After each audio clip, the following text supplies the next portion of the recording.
Hello students, how are you all? Hope you are well. Now we are going to come in class 11.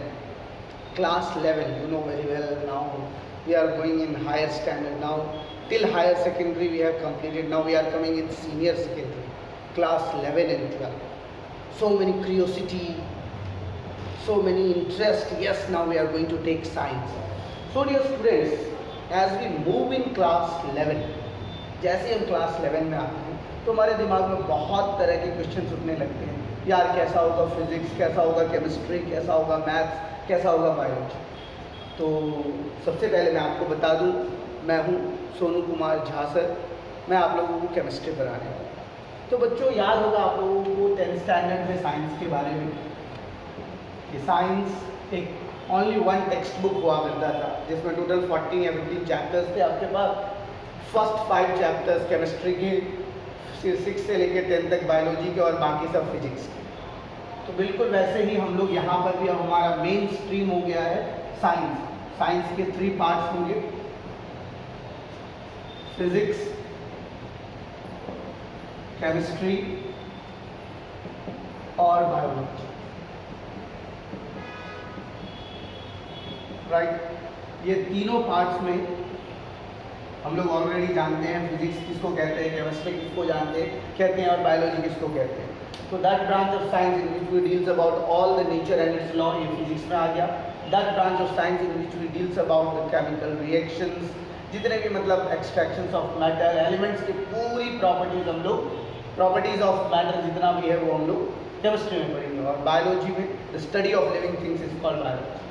अब यहाँ तक तो सही है। अब हमारा केमिस्ट्री का यहाँ से 3 ब्रांच। अब हम लोग जैसे ही 11th स्टैंडर्ड में आते हैं तो तुम्हें थोड़ा हाई लेवल के केमिस्ट्री को पढ़ना होगा। तो दैट इज फिजिकल केमिस्ट्री। क्योंकि केमिस्ट्री में जो है सब कुछ आ जाता है, फिजिकल केमिस्ट्री, ऑर्गेनिक केमिस्ट्री और इनऑर्गेनिक केमिस्ट्री। ये 3 तरह के केमिस्ट्री होती है।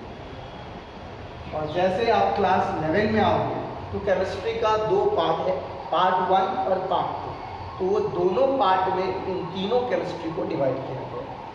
अगर हम बात करें फिजिकल केमिस्ट्री, किसको कहते हैं फिजिकल केमिस्ट्री, तो फिजिकल केमिस्ट्री केमिस्ट्री का वो ब्रांच है जिसमें हम लोग मैटर के प्रॉपर्टीज को पढ़ते हैं। मैटर का प्रॉपर्टीज में हो गया टेम्परेचर, प्रेशर, वॉल्यूम, मैटर के शेप, साइज में किस तरह के चेंजेस वगैरह होते हैं, वो सब आ जाता है physical chemistry. That branch of chemistry in which we deals about carbon, hydrogen, oxygen और उसके डेरिवेटिव कंपाउंड हमारे ऑर्गेनिक केमिस्ट्री। और अगर मैं बात करूँ इनऑर्गेनिक केमिस्ट्री की, तो that branch of chemistry in which we deals about the extractions of elements. अब बोलोगे सर ये क्या होता है एक्सट्रैक्शंस ऑफ एलिमेंट?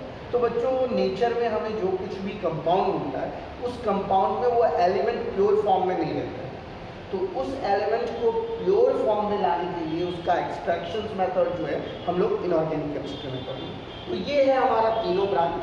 अब आपको पता है कि क्लास 11 में 2 पार्ट हैं टोटल हमारे केमिस्ट्री के, पार्ट 1 और पार्ट 2। पार्ट 1 और पार्ट 2। तो बच्चों आपके दिमाग में वापस क्वेश्चन आएगा सर ये पार्ट 1 पार्ट 2 ये 2 बुक है और आप कह रहे हो 3 पार्ट्स ऑफ केमिस्ट्री। तो बच्चों फर्स्ट पार्ट में आपका चैप्टर 1 to 7 और सेकेंड पार्ट में चैप्टर 8 to 14। तो इसको बराबर भाग में बांटा गया है, लेकिन यहाँ पर डिस्क्राइब नहीं किया है कौन सा फिजिकल केमिस्ट्री है, कौन सा ऑर्गेनिक केमिस्ट्री है, कौन सा इनऑर्गेनिक केमिस्ट्री। तो उसके लिए आप टेंशन ना लें, मैं आपको बता दूंगा। यहाँ पर टोटल फर्स्ट पार्ट में जो 7 चैप्टर्स है, मैं चैप्टर्स के नाम आपको लिख दूंगा ताकि आपको पता चले। सबसे पहला चैप्टर है some basic concepts of chemistry. याद रखना, some basic concepts of chemistry. ये हमारा आ जाता है फिजिकल केमिस्ट्री। सबसे पहला चैप्टर है ताकि केमिस्ट्री के जो बेसिक कंसेप्ट है वो आपको समझ में आए। चैप्टर 2 है हमारा एटॉमिक स्ट्रक्चर।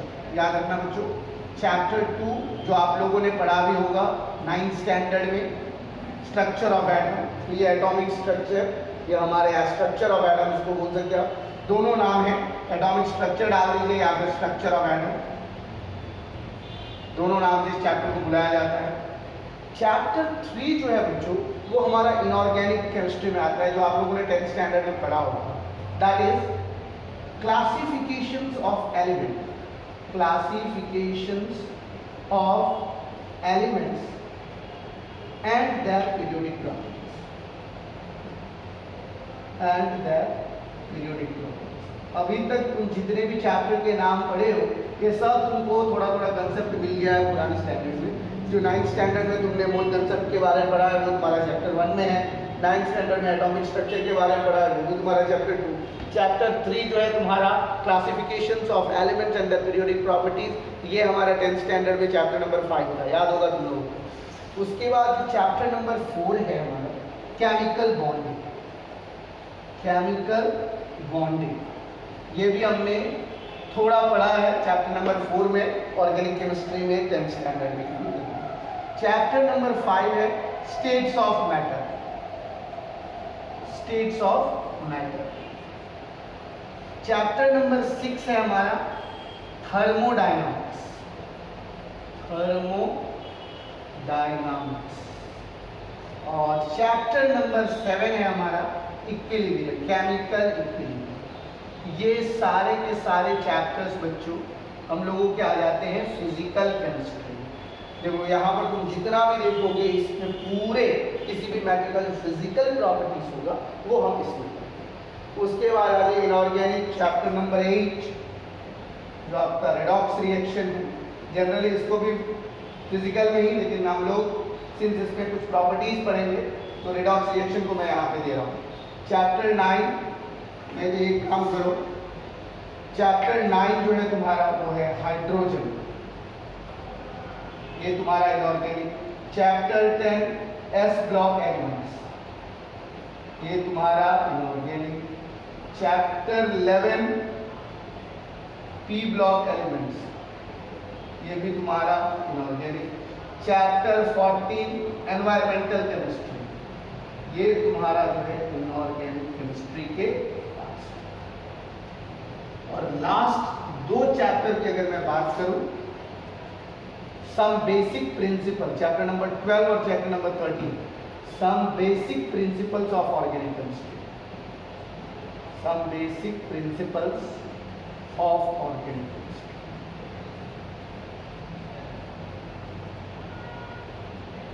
ये हमारा चैप्टर नंबर 12 पहला ऑर्गेनिक का है, और चैप्टर नंबर 13 जो है हाइड्रोकार्बन्स, ये दूसरा चैप्टर।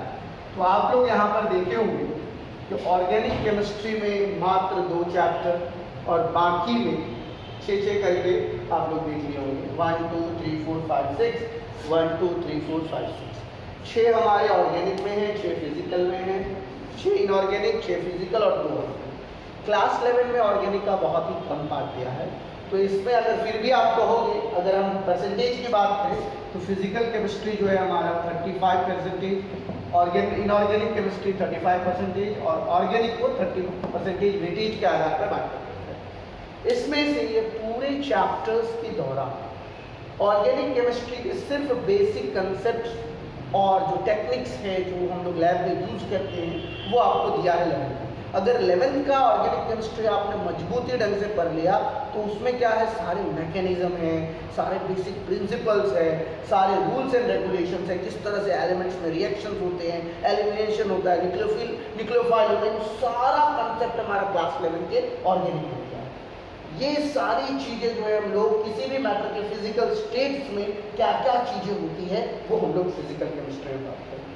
और इनऑर्गेनिक केमिस्ट्री की जैसे मैंने आपको बताया, ये सारी चीज़ें हम लोग मेटल के एक्सट्रैक्शंस, उससे बनने वाले कंपाउंड, उसको कैसे मेटल का मतलब प्यूरिफिकेशन किस तरीके से करेंगे, मेटल के जो पार्ट्स है उसके जो कंपाउंड्स है उससे बनने वाले कंपाउंड्स का क्या क्या यूजेस है और किस तरह से उसके कंपाउंड्स को बनाएंगे, ये हम लोग इनऑर्गेनिक केमिस्ट्री में बात करेंगे। ये क्लास 11 का केमिस्ट्री का चैप्टर्स है।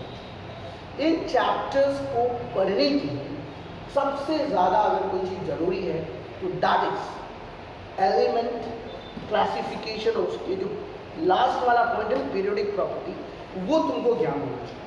क्लास 9-10 तक तुम्हारे टीचर्स तुमको हो सकता है 20 या 30 तक एलिमेंट्स के नेम लर्न करवाए होंगे, उसके साथ उनकी वैलेंसी भी लर्न करवाए होंगे। एटॉमिक नंबर भी लर्न करवाए होंगे और मास नंबर।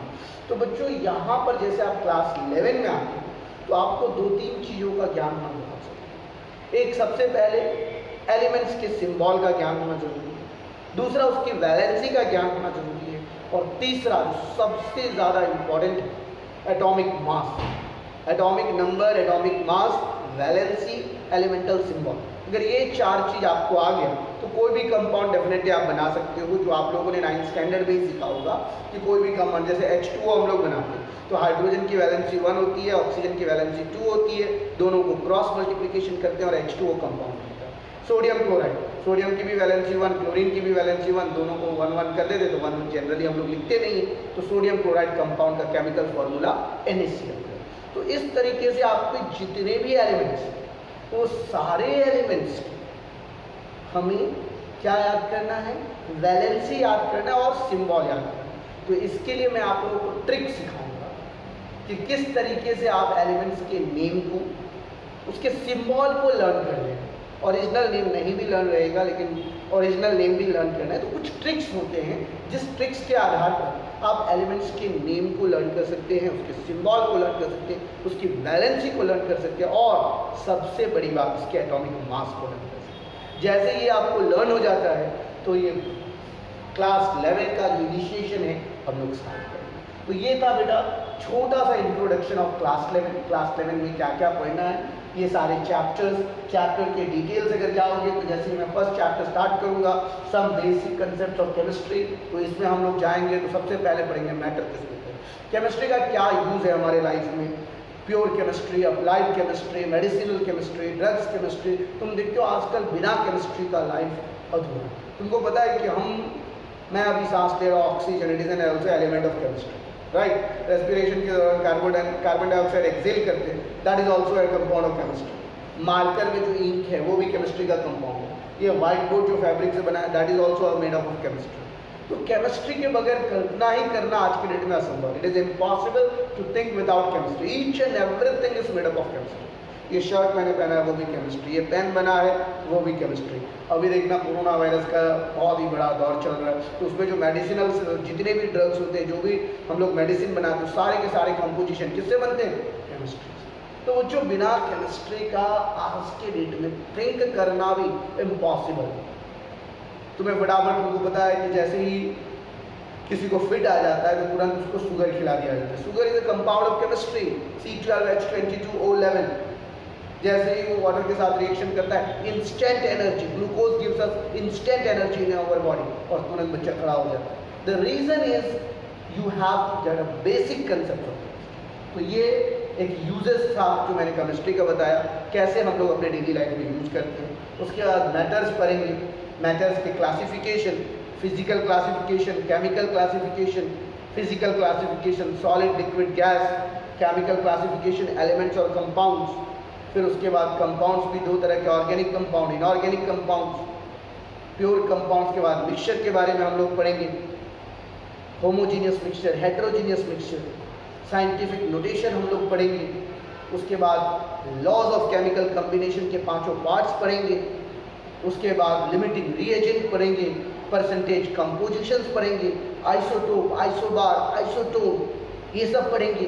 कंसंट्रेशन टर्म्स में मोलैलिटी, मोलैरिटी, नॉर्मैलिटी, फॉर्मैलिटी, ये सारी चीज़ें हम लोग चैप्टर पढ़ेंगे। एटॉमिक स्ट्रक्चर्स में किस तरह से एक एटम इलेक्ट्रॉन, प्रोटॉन और न्यूट्रॉन से बना होता है, उनके इलेक्ट्रॉन्स क्या क्या रोल प्ले करते हैं, बोर्स एटॉमिक मॉडल कैसा होगा, उसमें क्या इलेक्ट्रॉन्स किस तरह से बिहेव करता है, वो ड्वेल नेचर बिहेव करता है, सिंगल नेचर बिहेव करता है, वो सारी डिटेल्स हम लोग एटॉमिक स्ट्रक्चर में पढ़ेंगे। केमिकल बॉन्डिंग में कोई भी कंपाउंड जो बनता है किस तरीके के बॉन्ड से बनता है और उनके अंदर में कौन से बॉन्ड्स कितने स्टेबल है, वो सारी जानकारी हम लोग केमिकल बॉन्डिंग में। स्टेट्स ऑफ मैटर में हमारा स्पेशली जो वॉल्यूमेट्रिक गैसेस है उसके बारे में सारा डिटेल्स हम लोग स्टेट्स ऑफ मैटर। थर्मोडायनामिक्स में जो हीट का इन्वॉल्व या इवॉल्व होता है, कितना परसेंटेज इन्वॉल्व या इवॉल्वेशन होता है, वो थर्मोडायनामिक्स में होता है। केमिकल इक्विलिब्रियम में जब कोई रिएक्टेंट से प्रोडक्ट बनता है और अगर उस प्रोडक्ट बनने से पहले वापस उसको रिएक्टेंट बनाती है, वो केमिकल रिएक्शंस को केमिकल इक्विलिब्रियम कहते हैं। उसमें सारे नॉलेज को हम लोग यहाँ पर करेंगे। ऑर्गेनिक केमिस्ट्री के जितने भी कंसेप्ट हैं, some basic concept of organic chemistry में पढ़ेंगे। हाइड्रोकार्बन्स में अल्कीन, अल्कीन, अल्काइन, उसके बाद बेंजोइक कंपाउंड्स, ये सारा हम लोग हाइड्रोकार्बन्स में पढ़ेंगे।